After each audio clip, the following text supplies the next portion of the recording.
Coming up on the Sports Desk, Friday Night Lights sees playoff action and North knocks the first round out of the park. In girls volleyball playoffs, did Bishop Montgomery find a way into the finals? We've got your updates on girls tennis playoffs and golf too. First it was 3, then it was 1. Now see who is left in the pool playing boys water polo. Over at ECC, we're with the boys and girls soccer squads, the Warriors basketball teams, and Elko's men's winning cross-country team. Oh yes, B-ball is here. We also stopped by Ambassador High to check in on their ballers. Plus, the Special Olympics Fall Classic just went down. We've got the results. Yes, we've got the who, what, where, when, why, and how. Let's get things started right now.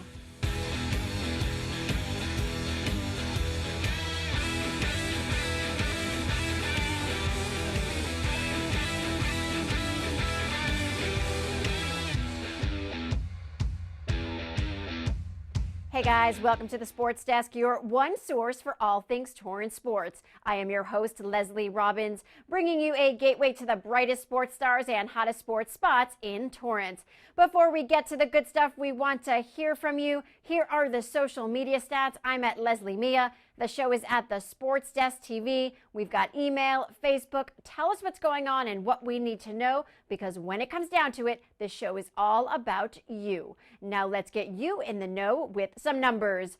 North High is having a good week when it comes to playoffs action. They're winning. Now, before they face Palm Springs in the Division IX quarterfinal, let's go back to how they dominated El Dorado in the first round. Justin Thompson has more. Thanks, Leslie. Hard to believe that a week ago, this North team was waiting to see if they would even make CIF. After making the semis last year, they were simply dominant in their first round matchup against El Dorado tonight. In a game where they put up 42 points, we have plenty of highlights for you. Let's get them started right now. North got the ball first and they knew what to do with it. After a long drive down the field, Stephen Bradford would take it into the end zone and give the Saxons an early 7-0 lead. Not to be outdone, the Saxons defense with a huge stop their first time taking the field. Roman Garcia blows up the play in the backfield, stopping El Dorado on fourth down and giving the offense great starting field position. A few plays later, Trevor Lagarde would find Blake Banks for the touchdown, 7 more points for the Saxons, and a 14-0 lead at the end of the first quarter. Trevor and Blake weren't done yet though. With 4 minutes left in the second quarter, Lagarde to Banks again for another Saxons touchdown. And the freshman quarterback was feeling it tonight. With the first half winding down, Trevor drops this dime to his receiver for, yes, another Saxons touchdown. A 28-0 lead for North at the half, and 3 touchdown passes from a quarterback playing in his first postseason game. I felt pretty good. I just got to give props to my linemen. They had a pretty good defensive line, and they were coming to hit, and my linemen stepped up, picked up blitzes pretty well, and we just got to keep on working. Late third quarter, and Stephen Bradford doing what he does best, scoring touchdowns and making it look easy. 2 touchdowns on the day for Bradford in a game that North ended up winning 42-0. What a performance by the Saxons, a great team win for North, who will be taking on Palm Springs in the next round of CIF. Oh man, it was great, man. I'll give all praise to the players, man, to my brothers, man. We balled out today. We knew we had to come in here and make sure they get 0, because we can't lose if they got 0. So yeah, it felt great. The first game, you're playing somebody good. Everybody's solid in the playoffs, and I think we met our expectations and then some. So kids really during the week were focused and played loose and weren't nervous, and that showed on the scoreboard. It's still the grind, right? It's still each week we go watch film tomorrow morning and start preparing, and at least we know already, we'll know today who we're playing versus finding out on a Sunday, so it gives us a little bit more time. But it's going to be another good team, and got to get ready. Prior to South's away football game facing Trinity Classical Academy for their first round Division 14 game, the team tweeted out this pic writing, "Beautiful night for playoff football." And that it was, as the Spartans defeated the Knights 46-6 for its first playoff victory since 2011. Drew Nash had a pair of touchdown passes and rushed for another in the win. Onto the quarters they go. El Camino College, on the other hand, struggled offensively in a 33-7 loss to Fullerton on the road this week. In the boys water polo CIF Southern Section playoffs, Torrance West and South all had matches in Division 6, but only one school got past the first round, and then that one school lost in the next round. Taking you back in the first round, West was away and lost to Baldwin Park 10-7. Pioneer League champ Torrance had a first-round bye, then faced and fell to Garden Grove in the second round, 8-5. Melanie Chacon was with an emotional Tartars team at the Torrance Aquatic Center. Thanks, Lesley. Well, unfortunately, things did not work out for the Tartars tonight. They took a loss in the second round of the playoffs, fell to Garden Grove 8-5, ending their season. But the team is still really happy about the great season that they did have. They were 16-8 overall, 6-0 undefeated in league. Here are some of the highlights from tonight's game. It was senior Armando Mendoza who started it off for the Tartars, followed by a great block from Torrance's goalkeeper Jet Hayes. Garden Grove would score moments later, and Torrance's Sean O had an answer. On this shot, it's Mendoza with the assist, and Andreas Ramirez scores for the Tartars, and it's tied at 3 at the half. Torrance would score 2 more in the second half, but it was Garden Grove who got the win over the Tartars 8-3. We had a lot of missteps today. A lot of people were really nervous and anxious going into this game because it is, a big game. Some of our players haven't been playing for very long, so they get nervous and they, kind of freeze up a little bit, and that's what we did a little bit today. We had some bad passes, we had some bad shots. They had great blocks too, so that kind of hindered us a little bit too. It's been a great season. We did a lot of things that I never thought that we would. I never thought that we would win our league by as much as we did. Our players are really great friends. They all care about each other, and I think we're losing a lot of people this year, but we'll come into a really great new season too. We had a tough matchup. They're an extremely good defensive team. They had great offense, and respect to Garden Grove, but we were our own worst enemy tonight, and that ended our season. I'm extremely grateful to have been a part of this team. It's just been a great ride from freshman year, not being able to swim across the pool, to just warming down 8 laps across the pool.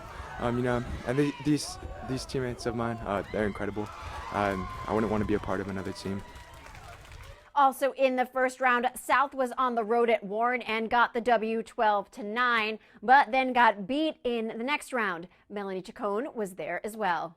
South hosted Crespi High School tonight in the quarterfinals of the playoffs and took a loss 16-8. Crespi is ranked number 1 in Division 6, and South played very physically and very competitively. Here are some of the highlights from tonight's game. Crespi was on the board first with 3 goals in the first 2 minutes. South responded with back-to-back shots and tied it up at 4 to end the first quarter. Crespi shut down South in the second quarter, but the Spartans would make a small run in the second half. South's push wasn't enough to pull past the Celts, and Crespi would advance with a win 16-8. Today we really did kind of keep up with them. We were down 3-0 in the first quarter, but we fought back, scored 3 more goals, and we continued to really push and play hard the entire game. I think that being such a young team, the passion is definitely there. We are kind of seen as underdogs, being that we're mostly sophomores and freshmen. So every game is a fight. When we come out, we have to play hard, we have to play aggressive right off the bat, or we kind of lose our momentum. So every game that they come out, especially this game, when we came back those 3 goals, we played with the fire, we played with the passion and the aggressiveness, and that we needed to kind of come back and keep it a close game the entire time. I'm just really happy for our team overall. We've grew so much since the beginning of the year, the beginning of the season.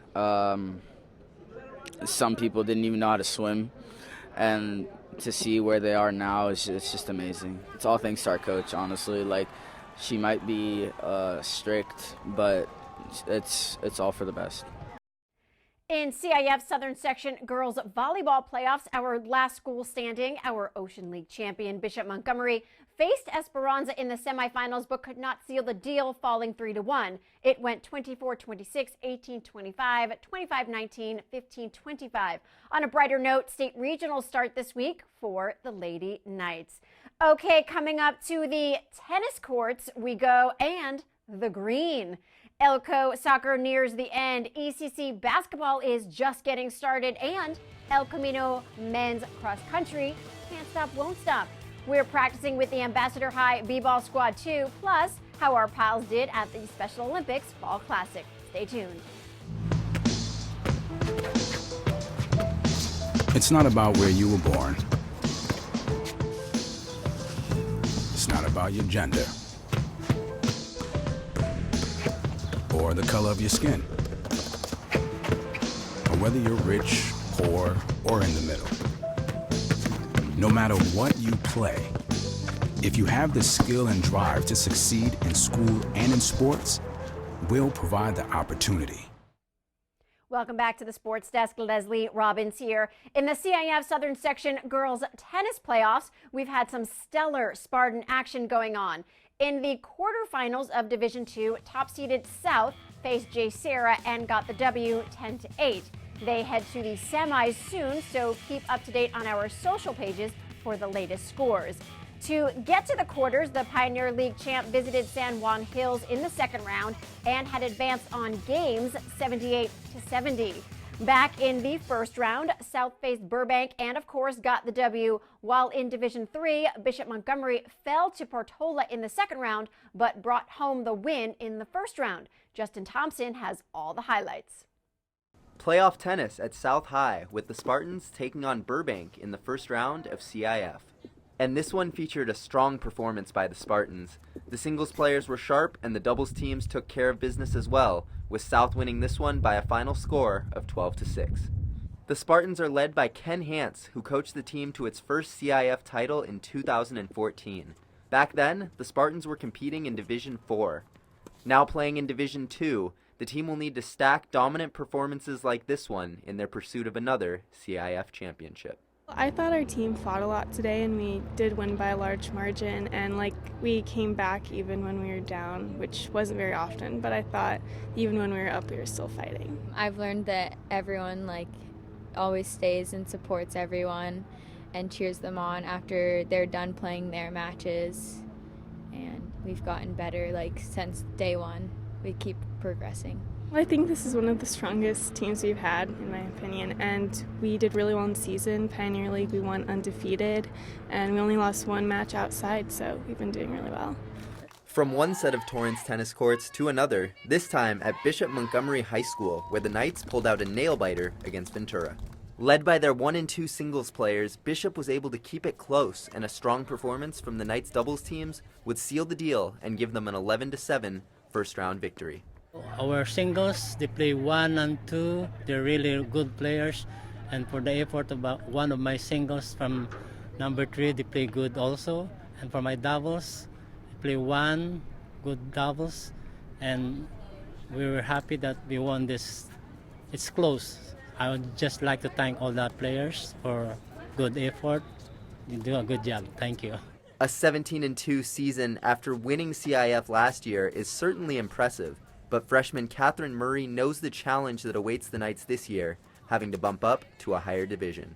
I don't think we'll take the whole thing. I think we'll make it far, but we're playing up a division this year since we won CIF last year.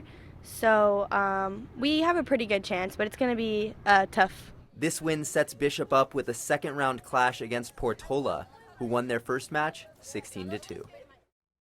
North was away playing against El Segundo in the first round Division III and lost 12-6.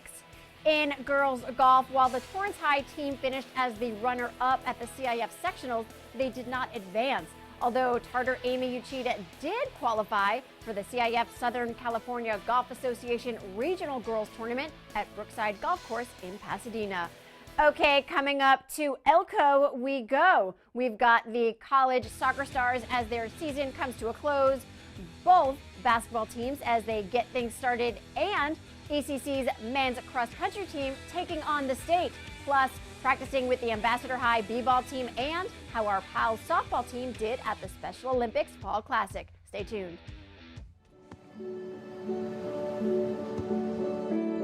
I don't remember how it started.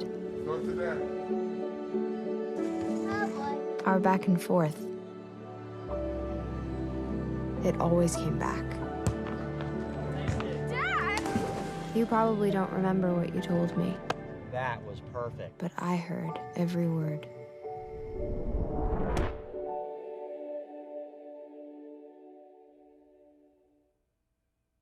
Welcome back to the Sports Desk. Lesley Robins here. Congrats to the El Camino men's cross-country team who placed a solid 5th at regionals, advancing to the state championships for its 30th consecutive year. Staying on the Elko campus, it's time to show off this school's men's soccer squad, a team heading to the semifinals. We also paid a visit to the women's team, who just happened to grab the dub against LA Harbor while we were there too. Cameron Stelly has the story. El Camino men's soccer team hosted Mount San Antonio College Tuesday, finishing in a tie game 1-1. The level of competition was pretty solid coming from both teams in the head-to-head contest, the Warriors taking 15 shots while the Mounties had 14, and both teams only having 2 shots on goal. The Mounties got on the board early in the first half with the goal scored by Alan Pacino. Then the Warriors responded later in the half when Melvin Perez-Cortez played a ball to Eduardo Grados, who dribbled this down the Mountie half of the field and placed the ball in the corner of the net, tying the game up. In the second half, forward Jonathan Dorado took a shot on goal, but Mountie goalie made the stop, and then Eduardo Grados had shots on goal but wasn't able to put any away. Overall, head coach Mike Jacobson was very pleased with how his team competed. The strategy was nothing real different to what we always do, which is try to press teams and try and put teams under pressure. And with that pressure, we find ourselves getting moments to score some goals. But this was against a really good team and a good test to test ourselves to see what our bar is. And we've set the bar pretty high for ourselves. I was really pleased. The Warriors are the number 3 seed in the South Coast Conference tournament and will take on the number 6 seed Harbor College for the first round of tournament play. After losing to Harbor earlier in the season, El Camino was able to get revenge on their home field Friday. In the first half, Melissa Medina, with an assist from Alex Katsouridis, was able to put this one in the back of the net, making it 1-0. After the half, Jessica Varela would break loose from defenders and dribble this all the way down, then pass it off to Medina again, who takes the shot and scores her second goal of the game. Harbor would try to respond with multiple shots on goal, but Kelly Gallagher made some big stops for the Warriors, including a penalty kick by Kaylee Hernandez. However, with 1 minute left in the game, the Mounties were able to get one on the board, but not enough time in the game to tie it up, and the Warriors go on to win it.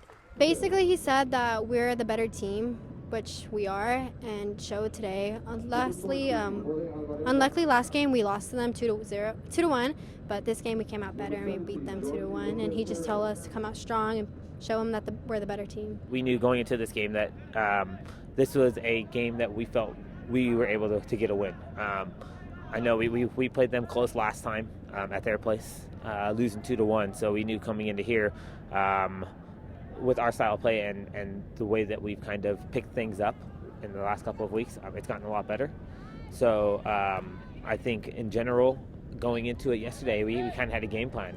I talked with them at the end of practice yesterday about what our game plan was, what we wanted to do to end up beating them, and how we wanted to play. The Warriors have 2 games left on the schedule for the regular season.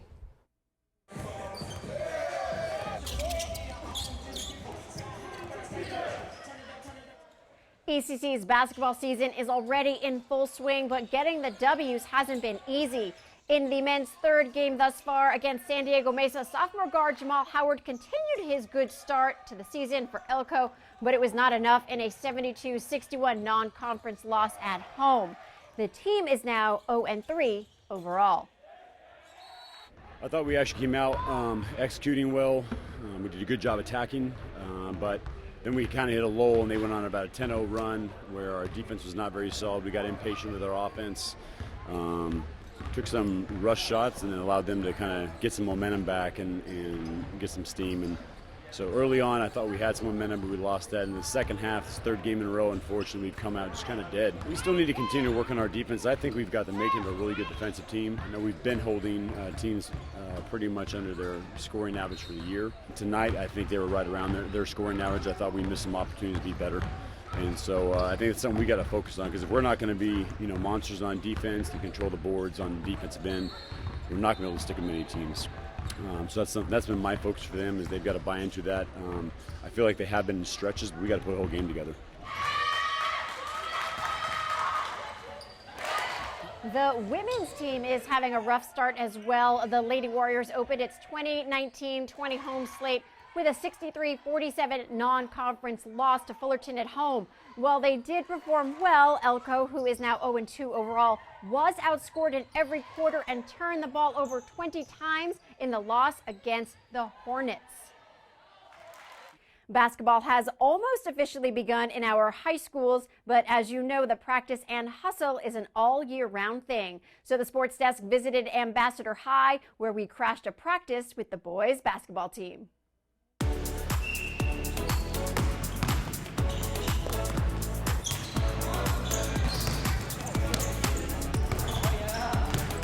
Our team goal this year is to go to state.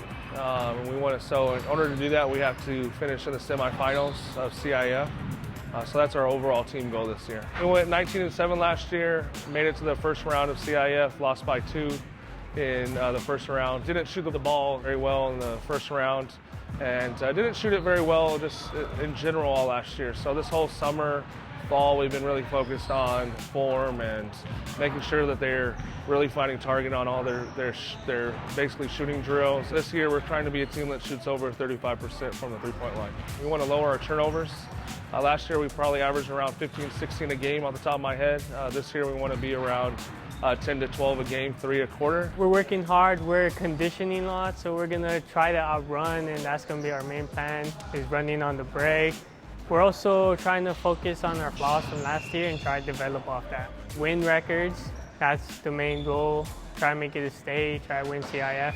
Man, I'm really excited. It's always weird, like being here 4 years and you see all the other seniors go off, and it's like so emotional for them. You kind of just want to make this like the best season you've had. You want to do all you can and just like make it best for your teammates and just leave them with like a legacy. Get as much gym time as you can, work on what you need to. Always talk to coach. Coach is always talking about how we can like watch films. We always record our games.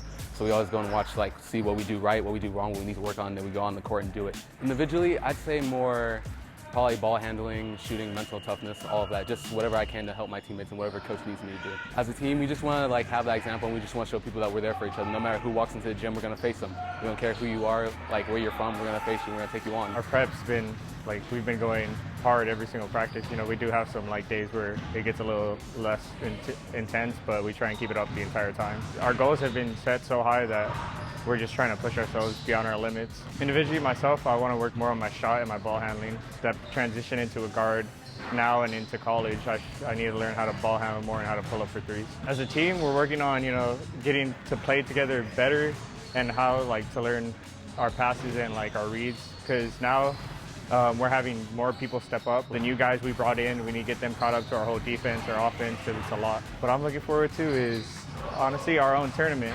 I want to win it. I want to win it super bad. I want to get us our first place trophy here at this school before I leave.